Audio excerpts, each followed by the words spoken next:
Welcome everyone, Christine here on Serious Gaming with my World of Warcraft The Burning Crusade Classic Guide for Slave Pens, Heroic and Normal. This is one of the entry-level dungeons of Outland, and it is probably one of the first heroics that most people will be doing. It's not the easiest or even fastest heroic that you can do in The Burning Crusade, but it is highly desired for many people to do so because of the gear that actually drops from this place. The most important item is Quagmiren's Eye, which is a spellcaster trinket that any DPS caster will be using probably from the beginning of the expansion, from the moment they get it, until maybe Zulaman or Illidan or Sunwell Plateau.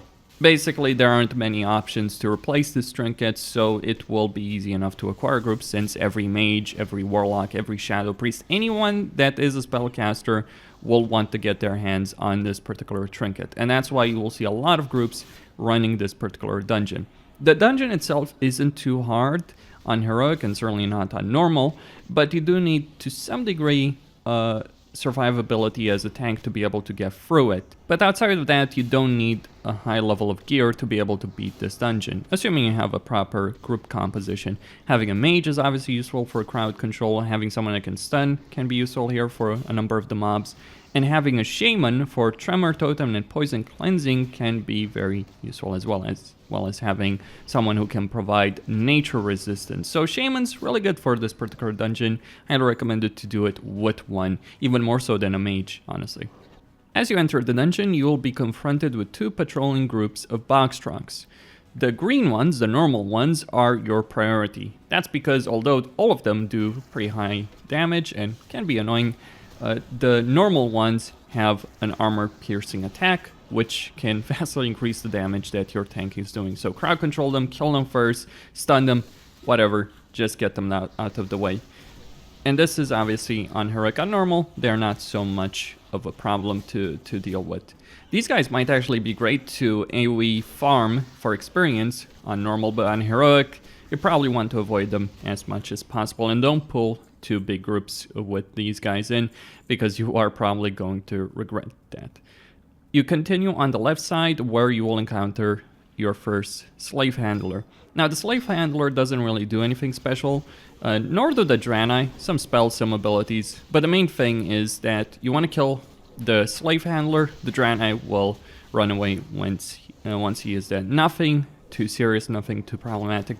Though the Draenei can bug, depending on where you're playing, depending on how the scripting is, and the Draenei can be annoying with some of their disabling attacks, like the Frost Nova from their mages. After that, and you want to be careful here, after that you go and pull the first champion group. Now the champions have Sunder Armor, they have Cleave, and they have an AoE Fear. That's where having a shaman really comes in handy because of Tremor Totem. Very useful. You want to be careful here because there is a group to your right as you were entering that you want to avoid. Take these down. They can be CC'd, they can be stunned, so not too big of an issue to handle them. As you go through the tunnel, you want to take the patrol here. A patrol made up of a champion and two enchantresses. Now, depending on where you look for information, the enchantresses have anything between spell attacks to mind control. WoW Wiki says they have mind control. WoW Head says as an ability that they have lightning spells, including a cloud. You want to move out of the cloud if you're taking too much damage, otherwise just nuke them, take them down, and of course deal with the entangling roots that they'll put on everyone, while also dealing with AoE Fear, Cleave, and all that from the champion. Nothing too serious, nothing too problematic. After these, you have a choice. If you're farming this instance on normal for experience, you might want to go on the left side where there's a lot of box trucks, a lot of lobsters that you can kill with AoE. It's interesting to see the difference between retail and private servers. On retail, plenty of groups would go through the lobsters, deal with them, and then move on that side. Whereas on private servers, people just go straight ahead. Now, of course, people did both of these things on retail as well. But you go straight ahead, you stick to the left here, and then you go to the right. There is a patrol that you want to deal with, or you can skip. That depends on your own personal choice. But yeah, many people skip, some people kill, whatever your preference is. But just go straight ahead This is, by the way out. So if you fall into the water while you're later into the instance, it will take you there. And this is the shortcut to get out. Anyway, as you stick to the water's edge here, you'll find yourself facing 2 defenders. Now, these guys are ridiculous. They can't be crowd controlled. They do a lot of damage, and they have spell reflect. On top of that, they will also knock the tank on his back. And funnily enough, for those that want to understand how these guys were on retail, they could dual wield, until Blizzard fixed it, they could dual wield with their shields. So imagine having mobs on retail that can hit for over 2,000 damage per hit, dual wielding, that you can't really crowd control. Fun times, absolutely fun times. I mean, Shatter Tolls is ridiculous, but these guys are in a different league of their own. Anyway, once you deal with that, you start encountering the Coilfang technicians. The technicians can't be CC'd, and they do have AoE spells.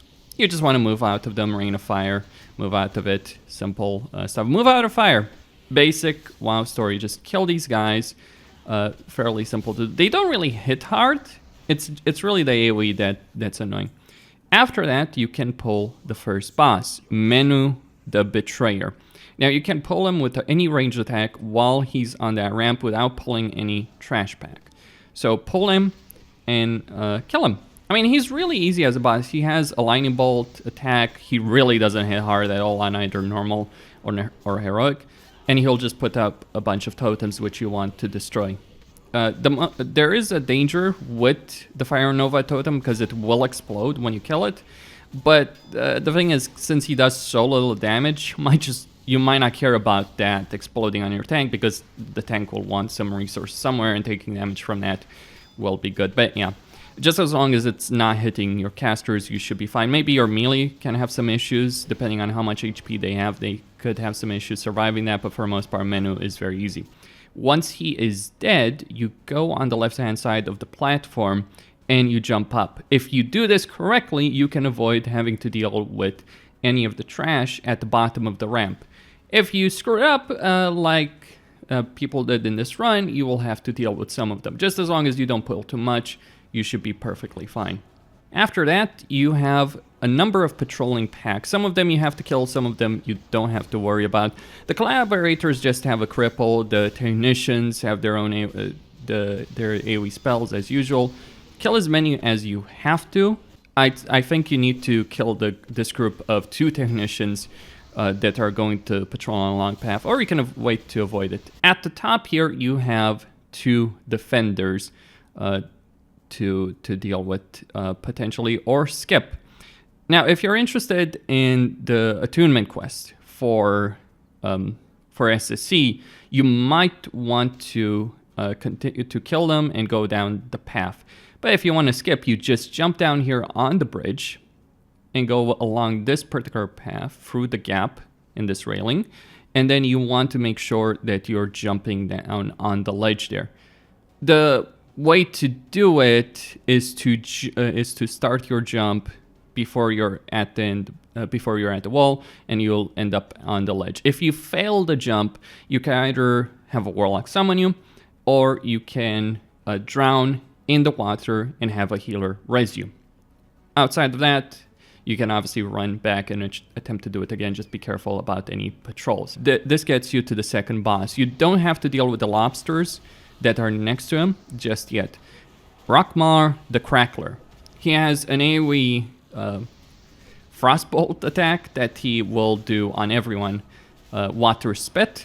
Not really too hard to deal with, not too much damage. Frost resistance can help to a certain degree. The main thing, though, that he will do is that he will put a debuff called Grievous Wound on the tank, which will cause the tank to take damage over time until the tank is either dead or is healed to full. So healing the tank to full here is very important to reduce the damage that the tank will take. Once he is dead, you deal with the lobsters. It is a pack of four of them, 2 box rocks, 2 greater box rocks. But yeah, just either you have the gear to just AoE them down, or you have to use some CC. Just be a bit careful here. Now, from this, you can just go straight ahead into the tunnel you're supposed to come from normally and kill some defenders, kill some other mobs, and get the quest for attuning to Serpentine Caverns. Or you can just continue clearing. Now here you'll have a pack with Coilfang Ray. That's the one you should prioritize just because of its fear. Then you should deal with any casters. Like here you have a Scale Healer. The Scale Healer obviously will heal in AoE, single target, all that kind of stuff. Focus on her, either CC her or focus on her, interrupt her. Don't let her heal because she does heal for quite a bit. Then deal with the Tempest and the Observer. The Tempest can do a reasonable damage, but it isn't too dangerous, and nor is really the Observer, just some AoE damage. But yeah, these mobs aren't too dangerous to deal with. It's that Ray that can fear people into other packs that is the problem. Now after that, stick along the wall. Keep sticking along the wall. You likely will have a mining vein over here and some herbs. And here you want to be careful, because depending on how well you do, you can either wipe here or get through the instance without having to do as much pack as otherwise. There are 2 patrolling defenders that you don't strictly need to do, and there is a stationary pack. That's the pack you want to do. Enchantress, potentially Soothsayer as well. Now, the Soothsayer will mind control, so controlling that, CCing that, or even focusing on that might be your best decision. You also have 2 champions to deal with obviously their AoE fear. So Soothsayer, Enchantress, 2 Coilfang champions can be tricky, especially because if you handle this badly, if you're not pulling them properly, you can end up with people getting feared into another pack. You can have some nasty situations with the mind control. If you do get mind control, it's on a melee, make sure that the melee doesn't end up killing someone like a Fury Warrior or an Arms Warrior or an Enhancement Shame or even a Rogue, because they can kill people pretty quickly, especially with the way some mind controls in the game can work. Now here, you should avoid pulling the Defender pack, and you should avoid pulling the pack that's straight ahead there, and instead just go into the tunnel, where you will have more packs to deal with. Now you want to be a bit careful here when it comes to the Draenei that are working on the sides. Those Draenei, if you do AoE, you can pull them and have to fight them, and you might want to clear some of them out before advancing all the way through the tunnel. The patrol is made up of a Soothsayer, Enchantress, and 2 champions. Same pack as you've dealt with before, deal with this in a similar way. Be careful about the mind control, be careful about the AoE fear and the AoE in general. Deal with them. Now here at the end of the tunnel, there is a patrolling pack of Soothsayer, Enchantress, and Champion. So lots of Enchantresses, lots of Champions, all that. But yeah, just deal with that. Be careful about the Draenei. They aren't dangerous in their own right, but they do have some nasty abilities, be it Thunder Armor, Frost Nova, all that kind of stuff. So try and avoid fighting Naga and Draenei at the same time if you can. The Draenei are just going to help the Naga kill you. Now after that, you have patrolling box trucks in the next room. You don't want to pull all of them. Pull them one at a time, deal with them, kill them. Easy enough, right? Now on the left side of this room, you have a Druid of the Cenarian Expedition. Said Druid can give you a fairly nice buff to buff your nature resistance. So if you don't have someone to give you nature resistance, he can provide that buff for you, and it also increases your stats. So if you're struggling in this instance, you can clear the mobs. Just keep in mind you don't want to talk with him until all the mobs are cleared out, because more mobs will spawn once he's out of the cage, and you obviously don't want to wipe there and lose the NPC. Now once a path has been cleared for all the Naga, for all the box trucks, you will have to deal with Quagmire. Now he isn't particularly hard, but he does have a lot of damage, especially with his poison attacks to deal with. He does have a knockback on the tank, so making sure that you tank him either against the wall or in a position where that's not going to be too bad to deal with is ideal. Here I just tanked him where he came out of the water.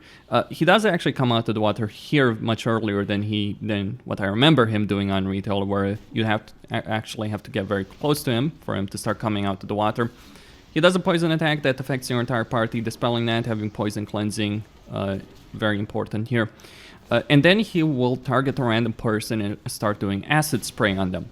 Now, as a tank, you can taunt it, though he will only target you for the duration of the taunt. Or, ideally, the person who gets affected by that moves out of the party, so that only he is getting affected by it. Here, people didn't move, and here we lost actually 2 people of the party because no one bothered to move. It is quite a high amount of damage that you can take from acid spray combined with some of the other stuff that he does, which can kill people. But yeah, not really a hard instance. Fairly fast, very quick. There's a reason why people do this. It's a fast instance. It drops some items, especially the caster trinket that everyone wants, that everyone desires, and that people will be using for quite a good length of time. That's all I had to say. Costin here signing out. Don't forget to subscribe, like, and enable notifications, and stay tuned for more.